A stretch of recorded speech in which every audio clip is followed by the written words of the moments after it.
ನಾನು ಬಹಳ ಸ್ಪಷ್ಟವಾಗಿ ಹೇಳಬಯಸುತ್ತೇನೆ, ಈ ಸಮಾವೇಶದ ಹಿಂದೆ ಯಾರೂ ಇಲ್ಲ.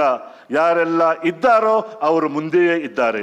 ಕಾಂಗ್ರೆಸ್ ಮುಸ್ಲಿಮರನ್ನು ನಡೆಸಿಕೊಳ್ಳುತ್ತಿರುವ ರೀತಿಯಿಂದ ಬೇಸತ್ತು ಕಳೆದ ವಿಧಾನಸಭೆಯ ಚುನಾವಣೆಯಲ್ಲಿ ನೀವು ನಮಗೆ ನೀಡಿದ್ದ ಆಶ್ವಾಸನೆಗಳು ಏನಾದವು ಎಂದು ಕೇಳಲಿಕ್ಕಾಗಿ ಇಲ್ಲಿ ಬಂದು ಸೇರಿದ್ದಾರೆ. 2023ರ ವಿಧಾನಸಭಾ ಚುನಾವಣೆಯ ಸಂದರ್ಭದಲ್ಲಿ ಕಾಂಗ್ರೆಸ್ ಪಕ್ಷ ಈ ನಾಡಿನ ಎಲ್ಲ ವರ್ಗಗಳ ಜನರಿಗೆ ಬಹಳಷ್ಟು ಆಶ್ವಾಸನೆಗಳನ್ನು ಕೊಟ್ಟಿತ್ತು. ಬಿಜೆಪಿ ಸರ್ಕಾರದ ಅವಧಿಯಲ್ಲಿ ಸಾಂವಿಧಾನಿಕ ಮೌಲ್ಯಗಳಿಗೆ ತೀವ್ರ ಹಾನಿ ಉಂಟಾಗಿತ್ತು. ವಿಶೇಷವಾಗಿ ಮುಸ್ಲಿಮರನ್ನೇ ಗುರಿಯಾಗಿಸಿ ಭಾರಿ ಹಿಂಸಾಚಾರ ಹಾಗೂ ದೌರ್ಜನ್ಯದ ಘಟನೆಗಳು ನಡೆದಿದ್ದವು.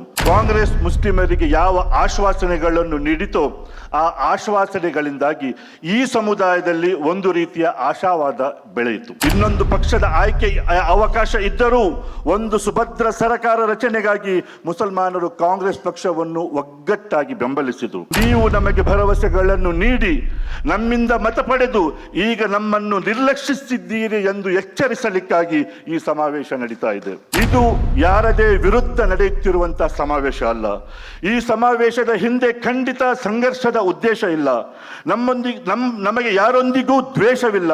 ನಾನು ನನ್ನ ಮಾತುಗಳನ್ನು ಆರಂಭಿಸುವ ಮೊದಲು ಇವತ್ತು ಅತಿ ಹೆಚ್ಚು ಚರ್ಚೆಯಲ್ಲಿರುವಂತಹ ಹಲವು ಪ್ರಶ್ನೆಗಳ ಪೈಕಿ 3 ಪ್ರಶ್ನೆಗಳಿಗೆ ಉತ್ತರ ಕೊಟ್ಟು ನನ್ನ ಮಾತುಗಳನ್ನು ಮುಂದುವರಿಸ್ತೇನೆ. ಇವತ್ತು ಚರ್ಚೆಯಲ್ಲಿರುವಂತಹ ಅತಿ ದೊಡ್ಡ ಪ್ರಶ್ನೆ, ಈ ಕರ್ನಾಟಕ ಮುಸ್ಲಿಂ ಸಮಾವೇಶವನ್ನು ಯಾಕೆ ಆಯೋಜಿಸಲಾಗಿದೆ ಎಂಬುದು, ಇದರ ಹಿಂದಿರುವಂತಹ ಉದ್ದೇಶ ಏನು ಎಂಬುದು ಇವತ್ತು ಅತಿ ಹೆಚ್ಚು ಚರ್ಚೆಯಲ್ಲಿರುವಂತಹ ವಿಷಯ.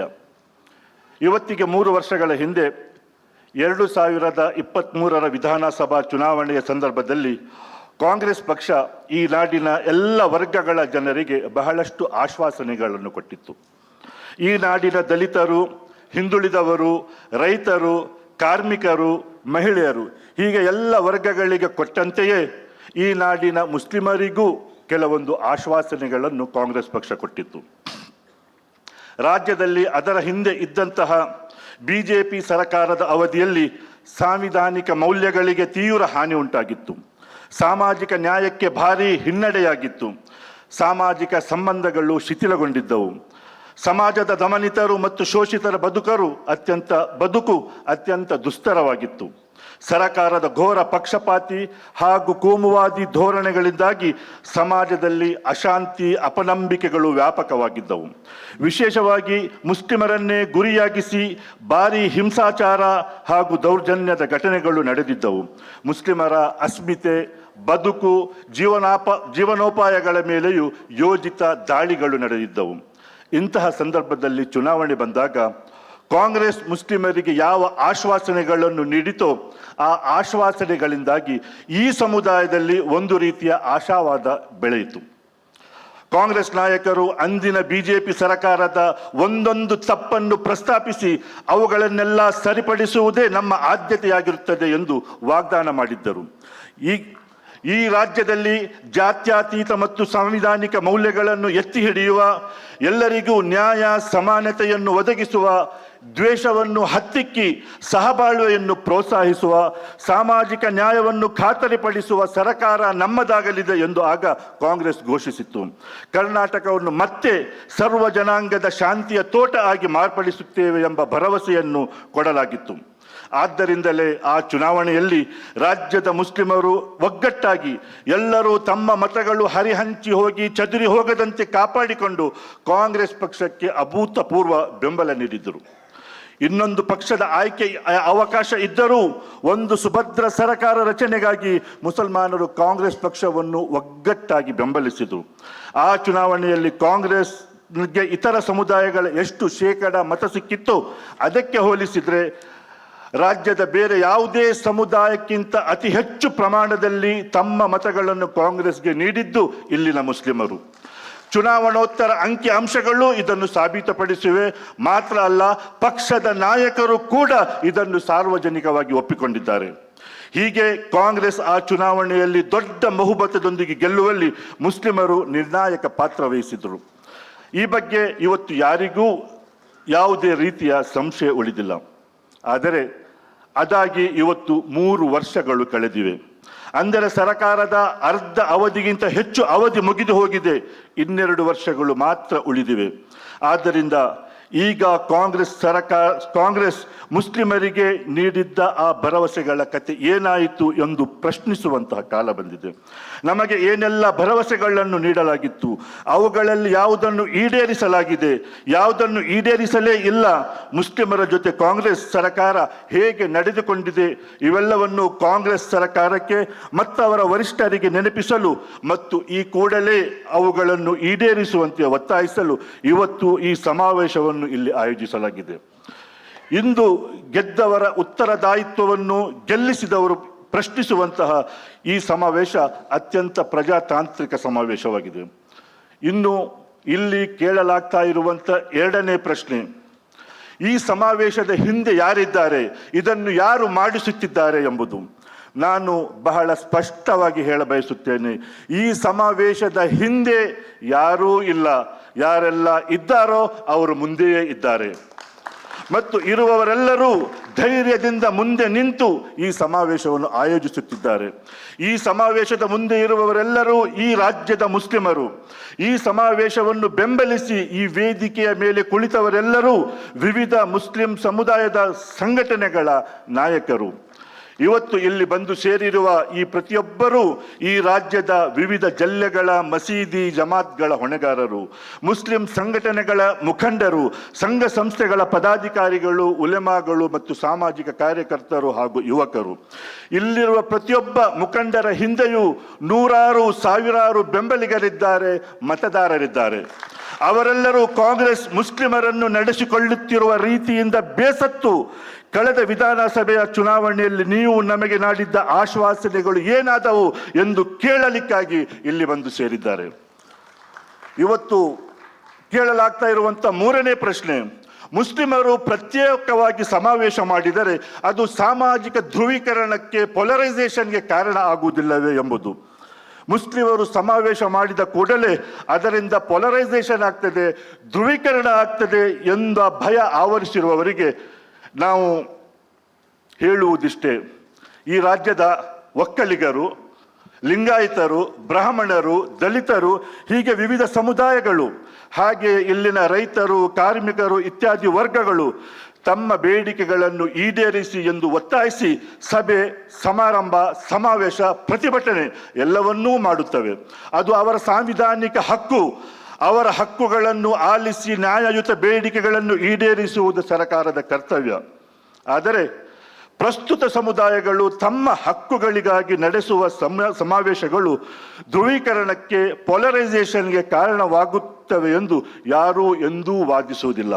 ಹೀಗಿರುವಾಗ ನಾವು ಮುಸ್ಲಿಂ ಸಮಾಜದವರ ಸಮಾವೇಶಗಳು ಮಾತ್ರ ಧ್ರುವೀಕರಣಕ್ಕೆ ಕಾರಣವಾಗುತ್ತವೆ ಎಂಬ ಆತಂಕ ಯಾಕೆ ಎಂಬ ಪ್ರಶ್ನೆಯನ್ನು ಈ ಸಮಾಜದ ಮುಂದೆ ನಾವು ಕೇಳಬಯಸುತ್ತೇವೆ. ಈ ರಾಜ್ಯದ ಮುಸ್ಲಿಂ ಸಮುದಾಯ ಇವತ್ತು ಇಲ್ಲಿ ಸೇರಿ ಸರಕಾರವೇ ನೀಡಿದ್ದ ಭರವಸೆಗಳನ್ನು ಸರಕಾರಕ್ಕೆ ನೆನಪಿಸ್ತಾ ಇದೆ. ಮಾತ್ರವಲ್ಲ, ನೀವು ನಮಗೆ ಭರವಸೆಗಳನ್ನು ನೀಡಿ ನಮ್ಮಿಂದ ಮತ ಪಡೆದು ಈಗ ನಮ್ಮನ್ನು ನಿರ್ಲಕ್ಷಿಸಿದ್ದೀರಿ ಎಂದು ಎಚ್ಚರಿಸಲಿಕ್ಕಾಗಿ ಈ ಸಮಾವೇಶ ನಡೀತಾ ಇದೆ. ಇವತ್ತು ನಾವು ಸರಕಾರದ ಮುಂದೆ ಯಾವುದೇ ಹೊಸ ಬೇಡಿಕೆಗಳನ್ನು ಇಡ್ತಾ ಇಲ್ಲ ಮತ್ತು ನಮ್ಮ ಬೇಡಿಕೆಗಳು ಯಾವುದು ಈಡೇರಿಸಲಾಗದಷ್ಟು ಕಠಿಣ ಬೇಡಿಕೆಗಳು ಅಲ್ಲ. ಬದಲಾಗಿ ಪ್ರತಿಯೊಂದು ಬೇಡಿಕೆಯು ನ್ಯಾಯಯುತ ಮತ್ತು ಸಂವಿಧಾನಬದ್ಧ ಬೇಡಿಕೆಯಾಗಿದೆ. ನಾವು ಸರ್ಕಾರ ಕೋಟಿಗಟ್ಟಲೆ ಖರ್ಚು ಮಾಡಿ ನಡೆಸಿದ ಜಾತಿ ಸಮೀಕ್ಷೆಯನ್ನು ಜಾರಿ ಮಾಡಬೇಡಿ ಎಂಬಂತಹ ಸಂವಿಧಾನ ವಿರೋಧಿ ಬೇಡಿಕೆಯನ್ನು ಮಂಡಿಸುತ್ತಿಲ್ಲ. ಬದಲಾಗಿ ಸರಕಾರವೇ ನೀಡಿರುವ ಭರವಸೆಗಳನ್ನು ಈಡೇರಿಸಿ ಎಂದು ಮಾತ್ರ ಹೇಳುತ್ತಿದ್ದೇವೆ. ಮತ್ತೊಂದು ಮುಖ್ಯ ವಿಷಯ, ಇಂದು ಈ ಸಮಾವೇಶದಲ್ಲಿ ಸೇರಿರುವ ಪ್ರತಿಯೊಬ್ಬರಿಗೂ, ಸರಕಾರಕ್ಕೂ, ಆಡಳಿತ ಪಕ್ಷಕ್ಕೂ ನಾವು ಒಂದು ವಿಷಯವನ್ನು ಸ್ಪಷ್ಟಪಡಿಸ್ತೇವೆ. ಅದೇನೆಂದರೆ, ಇದು ಯಾರದೇ ವಿರುದ್ಧ ನಡೆಯುತ್ತಿರುವಂತಹ ಸಮಾವೇಶ ಅಲ್ಲ. ಈ ಸಮಾವೇಶದ ಹಿಂದೆ ಖಂಡಿತ ಸಂಘರ್ಷದ ಉದ್ದೇಶ ಇಲ್ಲ. ನಮಗೆ ಯಾರೊಂದಿಗೂ ದ್ವೇಷವಿಲ್ಲ ಮತ್ತು ಇಂದು ಇಲ್ಲಿನ ವೇದಿಕೆಯಿಂದ ಯಾರಿಂದಲೂ ಯಾವುದೇ ರೀತಿಯ ಪ್ರಚೋದನಕಾರಿ ಮಾತು ಬರುವುದಿಲ್ಲ. ಇಲ್ಲಿ ನಿಂದನೆ, ಬೈಗುಳಗಳಿಗೆ ಆಸ್ಪದ ಇಲ್ಲ. ನಮ್ಮ ನಡೆ ನುಡಿ ವರ್ತನೆಗಳಿಂದ ನಮ್ಮ ಈ ಗಂಭೀರ ಹೋರಾಟ ಯಾವ ರೀತಿಯಿಂದಲೂ ದುರ್ಬಲವಾಗಬಾರದು, ಅದು ಹಾದಿ ತಪ್ಪಬಾರದು ಎಂಬ ಎಚ್ಚರಿಕೆ ಮತ್ತು ಜಾಗ್ರತೆ ಇಲ್ಲಿರುವಂತಹ ಪ್ರತಿಯೊಬ್ಬರಲ್ಲಿಯೂ ಇದೆ. ಆದರೆ ನಾವು ನಮ್ಮ ಕುರಿತ ಸರ್ಕಾರದ ನಿರ್ಲಕ್ಷ್ಯವನ್ನು ಮಾತ್ರ ಇನ್ನು ಮುಂದೆ ಸಹಿಸಿಕೊಂಡು ಸುಮ್ಮನಿರುವುದಿಲ್ಲ. ನಮ್ಮ ಬೇಡಿಕೆಗಳನ್ನು ಇನ್ನು ತಡ ಮಾಡದೆ ಈಡೇರಿಸಿ ಎಂದು ಒಕ್ಕರಲಿನಿಂದ ಆಗ್ರಹಿಸುತ್ತೇವೆ. ಈ ರೀತಿ ಈ ಸರ್ಕಾರದ ಬಳಿ ಆಗ್ರಹಿಸಲು ಈ ನಾಡಿನ ಮುಸ್ಲಿಮರಿಗೆ ಸಂಪೂರ್ಣ ಹಕ್ಕಿದೆ. ನಾವು ನಿಮಗೆ ಮತ ಹಾಕಿದ್ದೇವೆ, ನಿಮ್ಮ ಗೆಲುವಿನಲ್ಲಿ ಮಹತ್ವದ ಪಾತ್ರ ವಹಿಸಿದ್ದೇವೆ. ಹಾಗಾಗಿ ಇವತ್ತು ಇಲ್ಲಿ ನಿಂತು ಕೇಳುವ ಸಂಪೂರ್ಣ ಹಕ್ಕು ನಮಗಿದೆ. ಆ ಆಗ್ರಹವನ್ನು ಆಲಿಸಿ ಅದನ್ನು ಜಾರಿಗೊಳಿಸುವುದು ನಿಮ್ಮ ಕರ್ತವ್ಯ ಆಗಿದೆ. ನೀವು ನಮಗೆ ನೀಡಿದ್ದ ಭರವಸೆಗಳ ಪೈಕಿ 10 ಪ್ರಮುಖ ಭರವಸೆಗಳನ್ನು ಮಾತ್ರ ಇವತ್ತು ನಾವು ನಿಮಗೆ ನೆನಪಿಸ್ತಾ ಇದ್ದೇವೆ. ಆ ಭರವಸೆಗಳು ಏನಾದವು ಎಂದು ಇಲ್ಲಿ ಸೇರಿರುವ ಎಲ್ಲರೂ ಸೇರಿ ಸರಕಾರವನ್ನು ಪ್ರಶ್ನಿಸ್ತಾ ಇದ್ದೇವೆ. ನಮ್ಮ ಮೊದಲ ಬೇಡಿಕೆ ಏನೆಂದರೆ, ನೀವು ಅಧಿಕಾರಕ್ಕೆ ಬರುವ ಮೊದಲು ಇಲ್ಲಿದ್ದ ಬಿಜೆಪಿ ಸರ್ಕಾರವೇ ಇಲ್ಲಿ ದ್ವೇಷ ಹರಡಲು ಪ್ರೋತ್ಸಾಹ ನೀಡುತ್ತಿತ್ತು. ಮುಸ್ಲಿಮರ ವಿರುದ್ಧ ದ್ವೇಷ ಭಾಷಣ, ದ್ವೇಷ ಅಪರಾಧ, ದ್ವೇಷ ಪ್ರಚಾರ ಇಲ್ಲಿ ವ್ಯಾಪಕವಾಗಿ ನಡೆಯುತ್ತಿತ್ತು. ನೀವು ಅದಕ್ಕೆ ಕಡಿವಾಣ ಹಾಕುತ್ತೀರಿ, ದ್ವೇಷ ಹರಡುವ ಸಂಘಟನೆಗಳನ್ನು ನಿಷೇಧಿಸುತ್ತೀರಿ ಎಂದು ಆ ಸಂಘಟನೆಗಳ ಹೆಸರನ್ನು ಉಲ್ಲೇಖಿಸಿ ನೀವು ಹೇಳಿದ್ದೀರಿ. ಸರಕಾರ ಬಂದ ಆರಂಭದಲ್ಲಿ ಅದನ್ನು ಮುಖ್ಯಮಂತ್ರಿಗಳು, ಉಪಮುಖ್ಯಮಂತ್ರಿಗಳು ಮತ್ತು ಕೆಲವು ಸಚಿವರು ಕೂಡ ಪುನರುಚ್ಚರಿಸಿದರು. ಆದರೆ ಆಮೇಲೆ ನಿಮಗೇನಾಯಿತು? ನಿಮ್ಮ ಸರ್ಕಾರ ಬಂದು 3 ವರ್ಷಗಳಾಯಿತು. ಆದರೆ ಇವತ್ತಿಗೂ ದ್ವೇಷಕೋರರು ನಿರಾತಂಕವಾಗಿ ಓಡಾಡಿಕೊಂಡು ಮುಸ್ಲಿಮರ ವಿರುದ್ಧ ದ್ವೇಷ ಹರಡುತ್ತಲೇ ಇದ್ದಾರೆ. ಯಾಕೆ ಹೀಗಾಗಿದೆ ಎಂದು ಈ ಸರ್ಕಾರವನ್ನು ರಾಜ್ಯದ ಮುಸ್ಲಿಮರು ಕೇಳುತ್ತಿದ್ದಾರೆ. ದ್ವೇಷ ಭಾಷಣ ತಡೆಯುವುದು, ಅದು ಅಪರಾಧಿಗಳಿಗೆ ಶಿಕ್ಷೆ ಕೊಡುವುದು ಸರ್ಕಾರ ಮುಸ್ಲಿಮರಿಗೆ ಮಾಡುವಂಥ ಉಪಕಾರ ಅಲ್ಲ, ಅದು ಸರ್ಕಾರದ ಕರ್ತವ್ಯ. ಈ ದೇಶದಲ್ಲಿ ಬಂಧುತ್ವವನ್ನು, ಸೌಹಾರ್ದತೆಯನ್ನು ಉಳಿಸಿಕೊಳ್ಳಲು ಸರ್ಕಾರ ನಿರ್ವಹಿಸಬೇಕಾದಂಥ ಸಾಂವಿಧಾನಿಕ ಜವಾಬ್ದಾರಿಕೆ. ಆದ್ದರಿಂದ ದ್ವೇಷ ಹರಡುವವರನ್ನು ಕೂಡಲೇ ನಿಯಂತ್ರಿಸಿ, ನಿರ್ಬಂಧಿಸಿ ನೀವು ಹೇಳಿದಂತೆ ಈ ರಾಜ್ಯವನ್ನು ಸರ್ವ ಜನಾಂಗದ ಶಾಂತಿಯ ತೋಟವಾಗಿ ಮಾರ್ಪಡಿಸಬೇಕು ಎಂದು ಈ ಸಮಾವೇಶ ಆಗ್ರಹಿಸುತ್ತದೆ. ಇದು ನಮ್ಮ ಮೊದಲ ಬೇಡಿಕೆ. ನಮ್ಮ ಎರಡನೇ ವಿಷಯ, ಈ ಹಿಂದಿನ ಸರ್ಕಾರ ಮುಸ್ಲಿಂ ಹೆಣ್ಣು ಮಕ್ಕಳ ಹಿಜಾಬ್ಗೆ ನಿರ್ಬಂಧ ವಿಧಿಸಿ ಅವರ ಶಿಕ್ಷಣದ ಹಕ್ಕುಗಳನ್ನೇ ಕಸಿದುಕೊಂಡಿತ್ತು.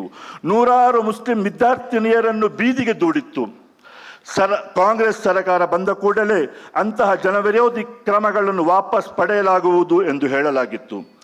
ನಾವು ಈ ಸಮಾವೇಶದ ದಿನಾಂಕವನ್ನು ಘೋಷಿಸುವ ತನಕವೂ ಹಿಜಾಬ್ ನಿರ್ಬಂಧ ಆದೇಶ ಹಾಗೆಯೇ ಮುಂದುವರಿದಿತ್ತು. ಈ ಸಮಾವೇಶಕ್ಕೆ 2 ದಿನಗಳ ಹಿಂದೆಯಷ್ಟೇ ನಮ್ಮ 10 ಬೇಡಿಕೆಗಳಲ್ಲಿ ಒಂದಾಗಿದ್ದ ಹಿಜಾಬ್ ನಿಷೇಧವನ್ನು ಹಿಂಪಡೆದಿರುವುದನ್ನು ನಾವು ಸ್ವಾಗತಿಸುತ್ತೇವೆ ಮತ್ತು ಅದಕ್ಕಾಗಿ ಕೃತಜ್ಞತೆ ಸಲ್ಲಿಸುತ್ತೇವೆ. ಆದರೆ ಅದರ ಜೊತೆಗೆ ನಾವು ಕೇಳಬಯಸುತ್ತೇವೆ, ಯಾವ ನಿಷೇಧವನ್ನು ಬಿಜೆಪಿ ಸರ್ಕಾರ 1 ದಿನದಲ್ಲಿ ಜಾಗೃತಿಗೊಳಿಸಿತ್ತೋ ಅದನ್ನು ಹಿಂಪಡೆದು ಮುಸ್ಲಿಂ ವಿದ್ಯಾರ್ಥಿನಿಯರ ಶಿಕ್ಷಣಕ್ಕೆ ಅವಕಾಶ ಕಲ್ಪಿಸಲು ನಿಮಗೆ 3 ವರ್ಷಗಳು ಯಾಕೆ ಬೇಕಾಗಿ ಬಂತು? ಅದಕ್ಕಾಗಿ ಇಂತಹ ಒಂದು ಸಮಾವೇಶ ನಡೆಯುವವರೆಗೂ ಕಾಯಬೇಕಾಗಿ ಬಂದಿರುವ ಬಗ್ಗೆ ನಮಗೆ ತೀವ್ರ ವಿಷಾದವಿದೆ. ಅದನ್ನು ನಾವು ಈ ಸಂದರ್ಭದಲ್ಲಿ ವ್ಯಕ್ತಪಡಿಸುತ್ತೇವೆ. ಹಾಗೆಯೇ ಇನ್ನುಳಿದ 9 ಬೇಡಿಕೆಗಳನ್ನು ಕೂಡಲೇ ಈಡೇರಿಸುವಂತೆ ನಾವು ಆಗ್ರಹಿಸುತ್ತೇವೆ. ನಮ್ಮ 3ನೇ ಬೇಡಿಕೆ, ಮುಸ್ಲಿಮರಿಗೆ ಸಂವಿಧಾನಬದ್ಧವಾಗಿ ನೀಡಲಾಗಿದ್ದ 2B ಮೀಸಲಾತಿಯನ್ನು ಈ ಹಿಂದಿನ ಬಿಜೆಪಿ ಸರ್ಕಾರ ರದ್ದುಪಡಿಸಿತ್ತು. ಆದರೆ ನಿಮ್ಮ ಸರ್ಕಾರ ಬಂದ ಕೂಡಲೇ ಆ ಮೀಸಲಾತಿಯನ್ನು ಪುನಃಸ್ಥಾಪನೆ ಮಾಡುವ ಭರವಸೆ ಕೊಟ್ಟಿತ್ತು.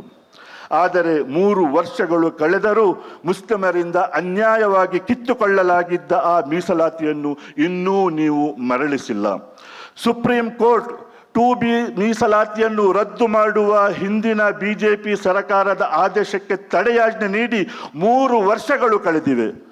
ಆದರೆ ನಿಮ್ಮ ಸರ್ಕಾರ ಅದರ ಶಾಸನಾತ್ಮಕ ಜಾರಿಗೆ ಯಾವುದೇ ಕ್ರಮಗಳನ್ನು ಕೈಗೊಂಡಿಲ್ಲ. ಮಾತ್ರವಲ್ಲ, ನ್ಯಾಯಾಂಗದ ಪರಿಪೂರ್ಣ ಆದೇಶ ಪಡೆದುಕೊಳ್ಳುವ ನಿಟ್ಟಿನಲ್ಲಿ ಯಾವುದೇ ಪ್ರಯತ್ನಗಳನ್ನೂ ಮಾಡಿಲ್ಲ. ಈ 2B ಮೀಸಲಾತಿಯನ್ನು ತಕ್ಷಣ ಜಾರಿಗೆ ಬರುವಂತೆ ಆಗ್ರಹಿಸಲು ಈ ಸಮಾವೇಶವನ್ನು ನಾವು ನಡೆಸ್ತಾ ಇದ್ದೇವೆ. ನಾಲ್ಕನೇ ಬೇಡಿಕೆ, ಈ ಹಿಂದಿನ ಬಿಜೆಪಿ ಸರ್ಕಾರ ಮುಸ್ಲಿಮರಿಗೆ ಹಿಂಸೆ ಕೊಡುವ ಏಕಮಾತ್ರ ಉದ್ದೇಶದಿಂದ ಜಾರಿಗೆ ತಂದಿದ್ದ ಗೋ ಹತ್ಯೆ ನಿಷೇಧ ಕಾಯ್ದೆ ಇಂದು ರೈತರು, ಕಾರ್ಮಿಕರು, ಮಾಂಸದ ವ್ಯಾಪಾರಿಗಳು ಹಾಗೂ ಜಾನುವಾರು ಸಾಗಾಟಗಾರರ ಪಾಲಿಗೆ ಮರಣ ಶಾಸನವಾಗಿ ಮಾರ್ಪಟ್ಟಿದೆ. ನಕಲಿ ಗೋರಕ್ಷಕರಿಗೆ ಜಾನುವಾರು ಸಾಗಾಟಗಾರರ ಮೇಲೆ ಹಲ್ಲೆ ನಡೆಸಲು ಮತ್ತು ಅವರನ್ನು ಲೂಟಿಗೈಯಲು ಸುವರ್ಣಾವಕಾಶ ಮಾಡಿಕೊಟ್ಟಿದೆ. ಅಂತಹ ಜನವಿರೋಧಿ ಕಾಯ್ದೆಯನ್ನು ನಿಮ್ಮ ಸರ್ಕಾರ ಬಂದ ಕೂಡಲೇ ವಾಪಸ್ ಪಡೆಯುವ ಅಥವಾ ಅದಕ್ಕೆ ತಿದ್ದುಪಡಿ ಮಾಡುವ ಭರವಸೆ ನೀಡಲಾಗಿತ್ತು. ಆದರೆ ಅದೂ ಕೂಡ ನಿಮ್ಮಿಂದ ಈವರೆಗೆ ಸಾಧ್ಯವಾಗಿಲ್ಲ. ಪ್ರಸ್ತುತ ಅಕ್ರಮ ಕಾನೂನನ್ನು ಕೂಡಲೇ ರದ್ದುಗೊಳಿಸುವಂತೆ ಈ ಸಮಾವೇಶ ಆಗ್ರಹಿಸುತ್ತದೆ. ನಮ್ಮ 5ನೇ ಬೇಡಿಕೆ, ಬಿಜೆಪಿ ಸರ್ಕಾರ ಬಲವಂತದ ಅಥವಾ ಆಮಿಷದ ಮತಾಂತರ ತಡೆಯುವ ಹೆಸರಿನಲ್ಲಿ ತಂದ ಮತಾಂತರ ನಿಷೇಧ ಕಾಯ್ದೆ ಈ ನಾಡಿನ ಅಲ್ಪಸಂಖ್ಯಾತರಿಗೆ ಕಿರುಕುಳ ನೀಡುವ ದುರುದ್ದೇಶದಿಂದ ಕೂಡಿದ ಜನರ ಧಾರ್ಮಿಕ ಸ್ವಾತಂತ್ರ್ಯದ ಮೇಲಿನ ದಾಳಿಯಾಗಿತ್ತು. ನಾವು ಅಧಿಕಾರಕ್ಕೆ ಬಂದರೆ ಅದನ್ನು ವಾಪಸ್ ಪಡೆಯುತ್ತೇವೆ ಎಂದು ಹೇಳಿದ್ದ ನಿಮ್ಮ ಸರ್ಕಾರ 2023ರಲ್ಲೇ ಸಂಪುಟದಲ್ಲಿ ಆ ಬಗ್ಗೆ ನಿರ್ಧಾರ ಮಾಡಿದ್ದರೂ ಇನ್ನೂ ಅದನ್ನು ಸದನದಲ್ಲಿ ಮಂಡಿಸದೆ ಬಾಕಿ ಇಟ್ಟಿದೆ. ಯಾಕೆ ಈ ದ್ವಂದ್ವ ನೀತಿಯನ್ನು ಅನುಸರಿಸುತ್ತಿದ್ದೀರಿ ಎಂದು ಈ ಸಮಾವೇಶ ಸರ್ಕಾರವನ್ನು ಪ್ರಶ್ನಿಸ್ತಾ ಇದೆ. ಕೂಡಲೇ ಈ ಸಂವಿಧಾನ ವಿರೋಧಿ ಕಾಯ್ದೆಯನ್ನು ಹಿಂಪಡೆದುಕೊಂಡು ಜನರ ಧಾರ್ಮಿಕ ಸ್ವಾತಂತ್ರ್ಯವನ್ನು ರಕ್ಷಿಸುವಂತೆ ಈ ಸಮಾವೇಶ ಆಗ್ರಹಿಸುತ್ತದೆ. ನಮ್ಮ 6ನೇ ಬೇಡಿಕೆ ರಾಜಕೀಯ ಪ್ರಾತಿನಿಧ್ಯದ ಕುರಿತಾಗಿದೆ. ರಾಜಕೀಯ ಪ್ರಾತಿನಿಧ್ಯದ ವಿಚಾರದಲ್ಲಿ ಕಾಂಗ್ರೆಸ್ ಸರ್ಕಾರದ ಧೋರಣೆಯಿಂದ ಮುಸ್ಲಿಂ ಸಮುದಾಯಕ್ಕೆ ತೀವ್ರ ನಿರಾಶೆಯಾಗಿದೆ ಮತ್ತು ಸಮುದಾಯದಲ್ಲಿ ಅಷ್ಟೇ ತೀವ್ರ ಅಸಮಾಧಾನವಿದೆ ಎಂಬುದನ್ನು ನಿಮ್ಮ ಗಮನಕ್ಕೆ ತರಬಯಸ್ತೇವೆ. ಈ ರಾಜ್ಯದಲ್ಲಿ ಮುಸ್ಲಿಮರ ಜನಸಂಖ್ಯೆ 13% ಆದರೆ ಕಾಂಗ್ರೆಸ್ನ 136 ಶಾಸಕರುಗಳ ಪೈಕಿ ಮುಸ್ಲಿಂ ಶಾಸಕರ ಸಂಖ್ಯೆ ಕೇವಲ 9 ಮಾತ್ರ. ನಿಮ್ಮ ಸರ್ಕಾರ ಬಂದ ಮೇಲೆ ವಿಧಾನ ಪರಿಷತ್ನ 15 ಸ್ಥಾನಗಳಿಗೆ ನಡೆದ ಆಯ್ಕೆಯಲ್ಲಿ ಕೇವಲ ಒಬ್ಬ ಮುಸ್ಲಿಮರಿಗೆ ಮಾತ್ರ ಅದರಲ್ಲಿ ಸ್ಥಾನ ಸಿಕ್ಕಿದೆ. ಮುಸ್ಲಿಂ ಮತದಾರರು ಬಹಳ ದೊಡ್ಡ ಸಂಖ್ಯೆಯಲ್ಲಿ ಇರುವಂತಹ ಕ್ಷೇತ್ರಗಳಲ್ಲೂ ಮುಸ್ಲಿಮರಿಗೆ ಟಿಕೆಟ್ ನೀಡಲು ನಿಮ್ಮಿಂದ ಸಾಧ್ಯವಾಗುತ್ತಿಲ್ಲ. ಆ ಕುರಿತು ಯಾವುದೇ ಬೇಡಿಕೆಗಳನ್ನು ನೀವು ಪರಿಗಣಿಸುವುದಿಲ್ಲ. ಬೇಡಿಕೆ ಇಟ್ಟಿದ್ದೇ ತಪ್ಪು ಎಂಬಂತೆ ನಡೆಸಿಕೊಳ್ಳಲಾಗುತ್ತದೆ ಎಂದರೆ ಏನಿದರ ಅರ್ಥ? ಮುಸ್ಲಿಮರು ಕೇವಲ ನಿಮಗೆ ಓಟು ಹಾಕಿಕೊಂಡಿರಬೇಕು ಮತ್ತು ಯಾವ ಹಕ್ಕನ್ನು ಕೇಳಬಾರದು ಎಂದು ನೀವು ಬಯಸುತ್ತಿದ್ದೀರಾ ಎಂದು ಈ ಸಮಾವೇಶ ಕೇಳಬಯಸುತ್ತದೆ. ಸಚಿವ ಸಂಪುಟ, ವಿಧಾನಸಭೆ, ವಿಧಾನ ಪರಿಷತ್ ಮಾತ್ರವಲ್ಲದೆ ಸರ್ಕಾರದ ವಿವಿಧ ನಿಗಮ ಮಂಡಳಿಗಳು, ಸಂಸ್ಥೆಗಳ ಉನ್ನತ ಸ್ಥಾನಗಳಲ್ಲೂ ಮುಸ್ಲಿಮರಿಗೆ ಪ್ರಾತಿನಿಧ್ಯ ತೀರಾ ಕಡಿಮೆ ಇದೆ. ರಾಜ್ಯದ ಪ್ರಮುಖ ಸರ್ಕಾರಿ ವೈದ್ಯಕೀಯ ಸಂಸ್ಥೆಗಳ ಮುಖ್ಯಸ್ಥರಲ್ಲಿ ಒಬ್ಬನೇ ಒಬ್ಬ ಮುಸ್ಲಿಮನಿಲ್ಲ.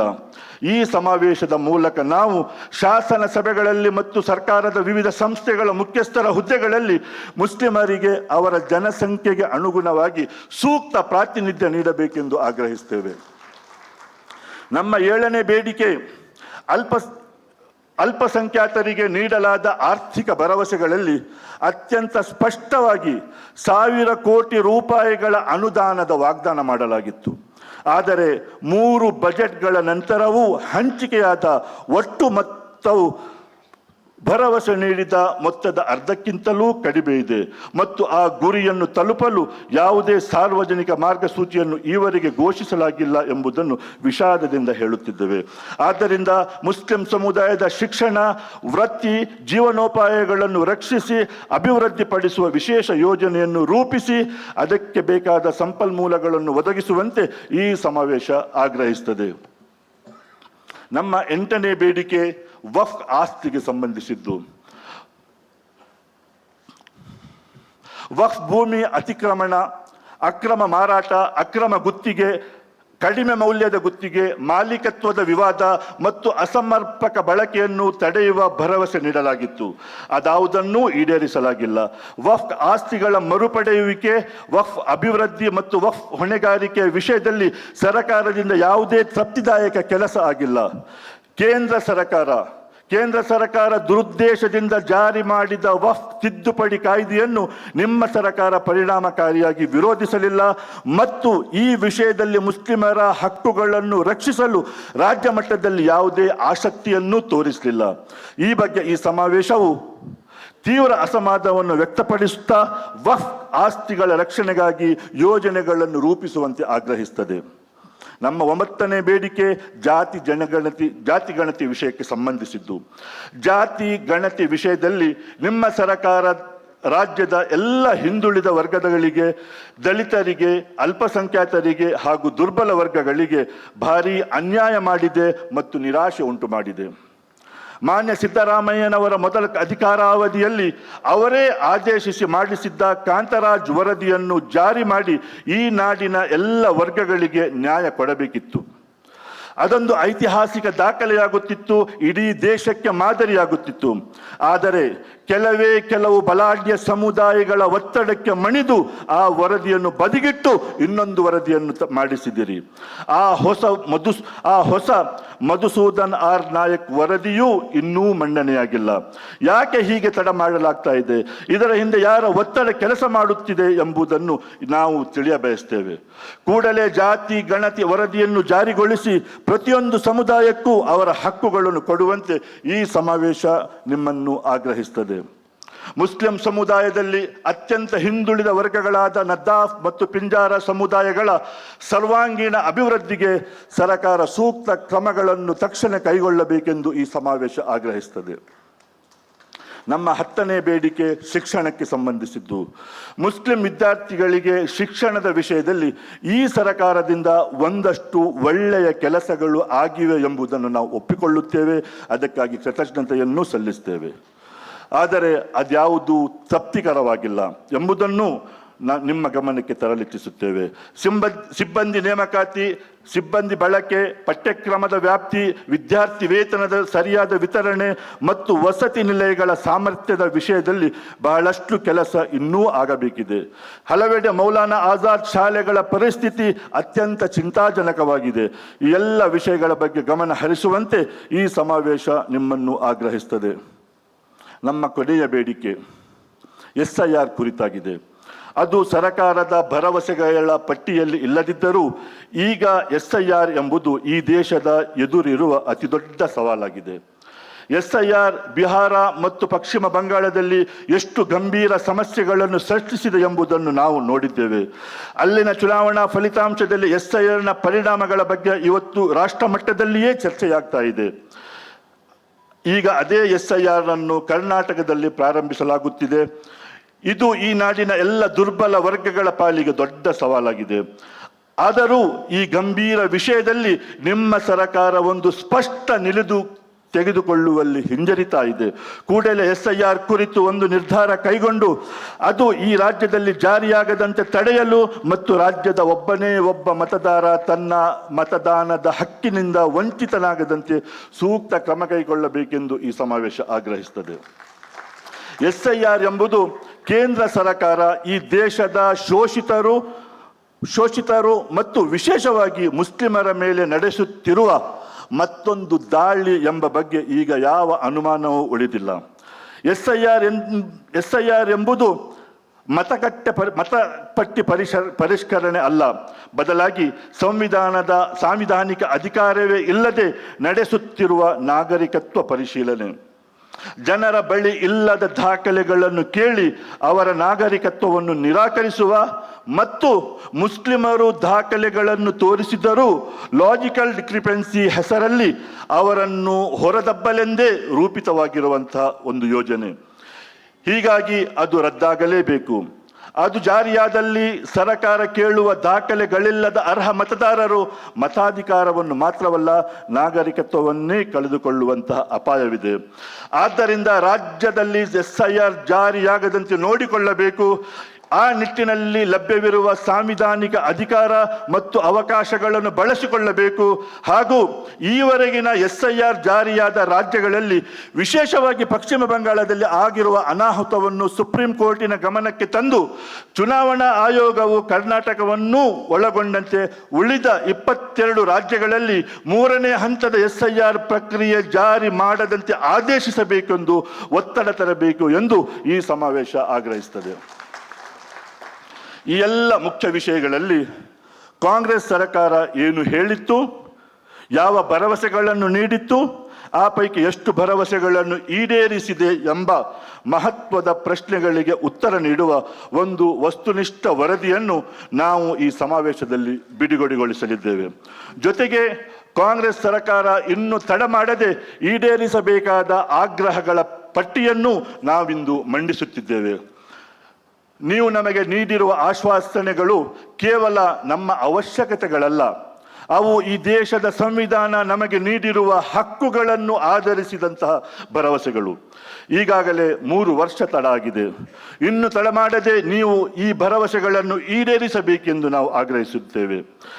ಈಡೇರಿಸದೆ ಇದ್ದಲ್ಲಿ ನಮ್ಮ ಈ ಹೋರಾಟ ಇಲ್ಲಿಗೆ ನಿಲ್ಲುವುದಿಲ್ಲ.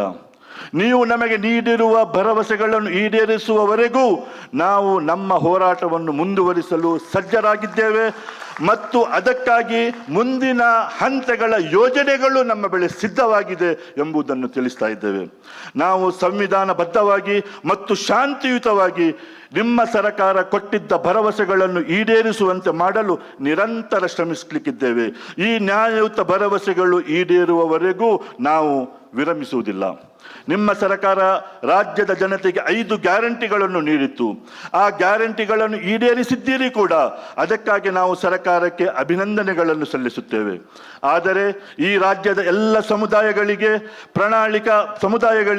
ಚುನಾವಣಾ ಪ್ರಣಾಳಿಕೆಯಲ್ಲಿ, ಚುನಾವಣಾ ಭಾಷಣಗಳಲ್ಲಿ ಮತ್ತು ಸರ್ಕಾರದ ಸಭೆಗಳಲ್ಲಿ ಕೊಟ್ಟ ಭರವಸೆಗಳನ್ನು ಈಡೇರಿಸುವುದು ಒಂದು ಗ್ಯಾರಂಟಿಯಾಗಿದೆ.